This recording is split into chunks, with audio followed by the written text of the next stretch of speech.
Fallacy of a broken window. What do a broken window, a slashed tire, and the war in Afghanistan all share in common? They are all bad for the economy. Destruction never benefits society.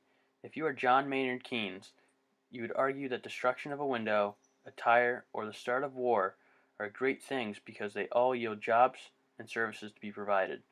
They all subsidize GDP. But if you receive $500 bonus at work and think about how you're going to spend it, at the end of the day, walk to your car and see that your tires are slashed, is that a good thing? No, because that $500 you just got was just going to be your down payment on a used car, or that was going to fund your new laptop, is now spent on new tires, which you already had.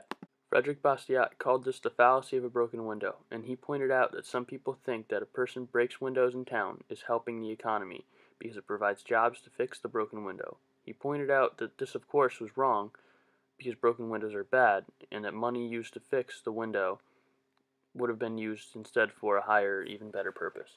Using war as an example, the government spends millions on technology and weapons and people to fill jobs, but they tax the people to death to fund it. These resources could be better spent on creating industry and new innovations. The American people can spend all this tax money on a new car or house or other goods and services that legitimately increase GDP, and don't just give the illusion, as war does, as a slashed tire, as a broken window all do. People believe that war is good for the economy because so many jobs are created for the war and so many resources are used to fight the war, and it's so obvious that war is good because it boosts the economy in a visible way. But what you don't see is when the propaganda machine rolls out and shows how the war is creating jobs and industry and so forth. What you don't see is all the jobs that are lost because of the war, and all of the things that aren't created because of the war, and all of the harm that is done by the war, that the war itself is destructive of markets, of resources, and of people. Here's a quote from Bastiat's essay. He would have spent 6 francs for new shoes, and would have had the enjoyment of a pair of shoes, as well as a window.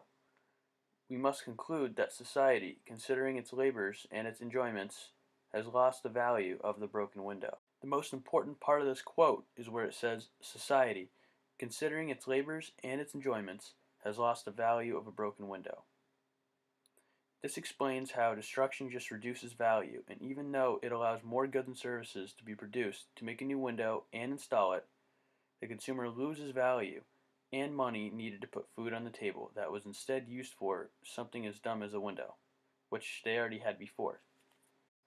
Macroeconomics is simply making policy decisions. When government officials try to put a policy in place to increase jobs and production, they're always way more inefficient and end up causing more destruction to fix the economy, quote unquote.